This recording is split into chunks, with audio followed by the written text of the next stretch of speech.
Spoiler warning! Spoiler warning! Spoiler warning!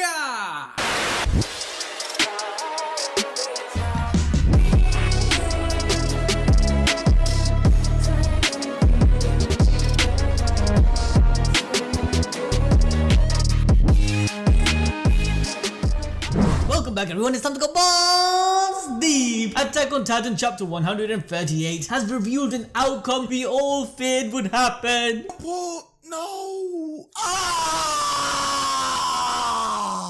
But all hope is not lost. In our analysis and opinion, we think Isayama, the creator of Attack on Titan, is about to do a massive plot twist regarding the reason why the events turned out the way they did. I'm sure everyone in the community is definitely wondering why Eren decided to do the rumbling, sacrifice himself, and not use the full extent of his power to actually win. For example, I have seen a lot of you ask us, why didn't Eren use the full extent of the Warhammer Titan power? Why didn't Eren transfer his consciousness to survive? Why didn't Eren delete their memories? Why didn't Eren take away the Titan power if he could? Well guys, hold up. All of these questions can be answered with the analysis we will make throughout this video of chapter 138. Now I do want to highlight this is an interpretation and opinion of the events that took place in chapter 138. We might end up being completely wrong. However, there is a guarantee that certain plot lines need to be connected and completed for Eren's perspective to make sense and not plot holes to exist in the final chapter 139. And this is what we will explain in the entirety of this video, so you guys need to stick around till the very end. So with that, we start chapter 138 with the continuation of Eren's rumbling finally coming to a stop. The walled colossal titans no longer are moving, with some of them even dropping to the ground. This was actually due to Zeke exposing himself in the last chapter to then be killed by Levi. With the death of Zeke, it seemed that Eren's connection to the world of the paths was interrupted. This plan was actually mentioned back in chapter 133 and the team somehow succeeded. Falco in his flying titan makes a landing towards the Eldians from Mali. Everyone also notices that as the rumbling stopped, Eren's ribcage bones are also disappearing. Jean makes a comment if Eren is dead. With that comment, Mikasa starts getting her headaches, remembering the last real conversation she had with Eren. And that was when he called her a slave with no real free will, and how he always had hated her. Obviously this was a lie from Eren, but still this must have cut deeper than any blade. Bruh. But Mikasa, thinking back to this, says that this cannot be the last thing she hears from him. There is no way that can be. We then proceed to see Mikasa witness the fruits of their labor as Gabi, Pirk, Falco and Annie reunite with their loved ones as they embrace in a huge emotional moment of relief. This further highlights what Mikasa yearns for with Eren, but also provides another perspective for her on why Eren's rumbling decision made a change in everyone's humanity. These were the same peoples that were their enemies not too long ago, but they feel the same things just as them and helped save the world with the alliance. The prejudice between these characters is now gone, and everyone now understands what should be given true value. Remember what Armin mentioned in chapter 137? The little things are what makes life, as you don't realize what you have until it's gone. Connie then states, we have our regrets, but we stopped the rumbling for sure, as all of the characters then realized that there was a devil within all of them. This is what Eren was trying to destroy in the first place, the constant cycle of war regarding titans and the hatred amongst humans. Now as Annie runs towards her father Mr. Leonhardt, Reiner's mother is still waiting for him to embrace. But as we know from the last chapter, Reiner was holding down the centipede during Armin's colossal titan explosion, as that centipede creature is the source of everything, so if it's destroyed, everything would be turned back to normal. However, we then see the aftermath and the crater which was caused by Armin's titan transformation. As he rises from the dust, we see Reiner, who is still okay. Remember guys, Reiner legit has plot armor. He cannot die no matter how many times he has tried to.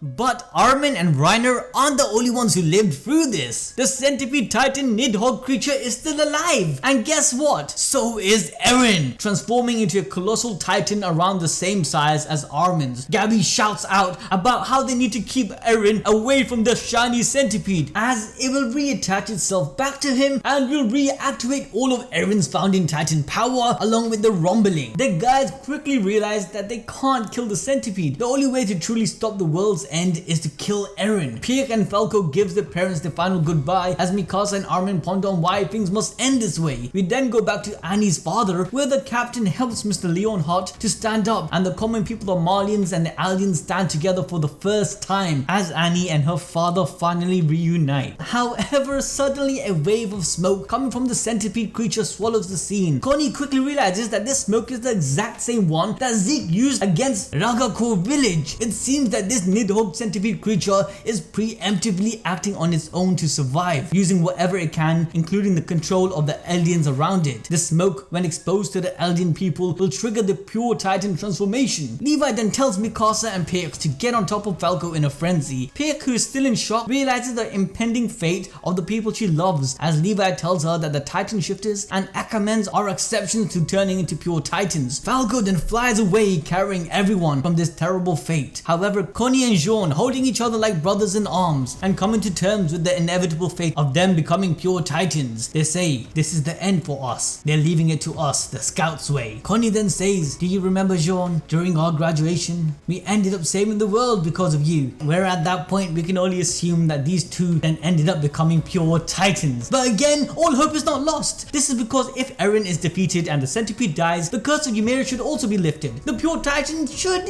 they should turn back to humans. Like, if they eat a shifter, they do gain the power of the Nine, so technically speaking, all the pure Titans have a chance of turning back to humans, since we were told that the whole reason Titans exist is due to the centipede and Ymir creating this concept together back in chapter 137. Unless Isayama is planning to completely shatter our hearts in chapter 139 and say, no, that ain't happening, they're all dead. サウナ施設を作りたいなっていう野望がありました。サウナ施設を作りたい。はい。 Well, the next thing we know, all the surrounding Eldians have transformed into pure Titans. Reiner and Armin can't even believe what they are witnessing. The pure Titans then proceed to jump off the mountain peak that they were on top of and starts to back up the centipede Titan creature, rushing towards our gang who are trying to kill it. This actually showcased the level of intelligence and control this creature has. And what's to say that it didn't influence Ymir or Eren in some sort of way. Ymir has been helping the gang too, alluding that she also just wants to be free from the past and wants everyone to achieve happiness. Ymir has witnessed Armin's philosophy against Zeke in chapter 137, and later in this video we do explain what Ymir was actually trying to achieve, so again please stick around. Either way, at this point Reiner gets super pissed off having watched all of his family and friends turn into Titans, and now being used against him, my man pulls off a Gandalf and screams, "You shall not pass!" as he prepared to hold back the spine-like creature from reuniting with Eren. As all of this is going on, in the distance Eren and Armin are slowly approaching each other in their colossal Titan forms. Armin then tells Eren that he must seriously be in love with Anarchy and the hell he made. Armin then pushes on and says he will continue to entertain Eren till the end. Whilst this final showdown takes place amongst the Titan crowd, Reiner notices some familiar faces such as Connie, Jean, Gabby, and even his own mother. And just as he was about to get dogpiled by the crowd of Titans, Pieck jumps off from Falco to help him. Within all of this madness, suddenly Mikasa experiences one of her intense headaches, feeling as though she's at her limits. With everything that is going on, she thinks back to the sweet old Eren, saying she just wants to go back home. This is when things gets a bit trippy, and where everything starts actually making some gosh damn sense. Yes guys, well that is if my understanding of these events taking place are correct, because what we see next seems to be an alternative reality, where Mikasa and Eren end up living together in a cabin, and where Eren doesn't do the rumbling. This could have been a deviation of a path in reality if Mikasa gave a different answer to Eren's question on why she cares about him so much, which we saw in a flashback back in chapter 123. Now remember guys, some of you may be thinking this could be just a memory that Eren has altered or sent to Mikasa to make her feel less suffering when she eventually kills him. However, Isayama already debunked this for us, as he explained to us that Akamens are one of the only peoples that cannot have the memories manipulated, and this is what actually caused the race to be prosecuted, so they went into hiding. So again, this cannot be a false memory. Rather, it makes more sense that this is actually an alternative reality. Now at the end of chapter 123, Mikasa even questions her own response, thinking what would have happened if she just told Eren her true feelings for him. Isayama uses this chapter 138 to give us the answer, that Eren would have not done the rumbling and choose a life with Mikasa with his remaining 4 years of life. In this reality, Mikasa wakes up confused, asking Eren when did she fall asleep. Eren just brushes the question aside and tells her that she must have just been super tired. However, something interesting is happening. Mikasa says she feels as though she just had a long dream as she proceeds to cry in the next scene. If you guys don't remember, this is a parallel to chapter 1, when a child Eren wakes up from his long dream, remembering Mikasa with shorter hair, before he proceeds to cry. I'll explain this in full detail in a bit, and how everything is going full circle with these two parallel realities. In this cabin in the woods timeline, Mikasa tells Eren that she isn't sure if she's even supposed to be here, obviously feeling out of place after dreaming about her other life, but Eren, who doesn't understand what she means, interprets this differently, thinking she's referring to their current situation, where he then explains what happened leading them to this point. We see an image of Eren and Mikasa in clothing which looks similar to the ones they wore back in the flashback of chapter 123, insinuating that Mikasa did actually give a different answer. At this point, I'm sure Mikasa confesses to Eren instead of just saying they are family. Eren then decides to just abandon everything and run away with her. He says it's been 2 months since the war against Mali ended, and how now they will soon begin to invade Paradise, alluding to their complete loss. No one will have freedom, everyone will die. The cycle of the Titans and war will perpetually continue. Eren then states that they will all die if they don't run. Armin is probably even looking for them. And then Eren starts to question his own decisions. He mentioned how he made Historia live through hell, as he couldn't make up his own mind between breeding livestock and genocide. This is because Paradise would have made Historia keep getting pregnant over and over again, and eventually the children would have to eat their parent to continue the vicious cycle, all to protect themselves against the world who hates them and calls them the devils. So in this timeline, nothing actually seems to get resolved. Eren then tells Mikasa that they should just live the life together peacefully in his final 4 years. Remember guys, Eren still has the Attack Titan power and will die in 4 years due to Ymir's curse. Eren then reminds Mikasa that this is what she told him that she wanted. After realizing that he's actually ranting, he apologizes to Mikasa, telling her that he agreed not to mention all of this, possibly due to him not making her feel guilty for what is happening in the world due to her request. Eren then asks Mikasa that after he dies, if she just could promise him to throw away that scarf he gave her and live her life being free. Then there seemed to be a shift in time, or maybe I'm just overseeing this. In my opinion, Eren looks different with his face similar to that of Eren Kruger during his final moments of life. It's possible that they actually lived together throughout his remaining 4 years. Eren then asks Mikasa to please forget about him after he dies. The chapter then transitions back to the rumbling reality. Now guys, stick around till the end because I'm going to explain how the Eren of that supposed reality will wake up in chapter 1 as a child, and then will live out the reality we have been watching this whole time, where he decides to do the rumbling instead. If you guys are confused, just keep watching because I'm going to break it down. Now in chapter 138, Mikasa wakes back up into the rumbling reality as her memories from the alternative one seem to have stopped. We know this because of Mikasa's comment as she addresses Eren's question that no, she won't throw away the scarf he gave her and she won't forget about him. Mikasa, seeing this scenario, realizes in chapter 138 that this was not something meant to be and is not a reality that would have made Eren and the world at peace. So her character develops as she accepts her current path. She comes to terms on what she has to do and finds the resolve to kill Eren. After finding out his location being in the mouth of the colossal Attack Titan, Mikasa asks Levi's help to finish Eren off. Levi uses a thunder spear to break into his teeth, and then Mikasa proceeds to cut Eren's bony ass neck. Yes, this is it guys. This is the end of Eren Yeager.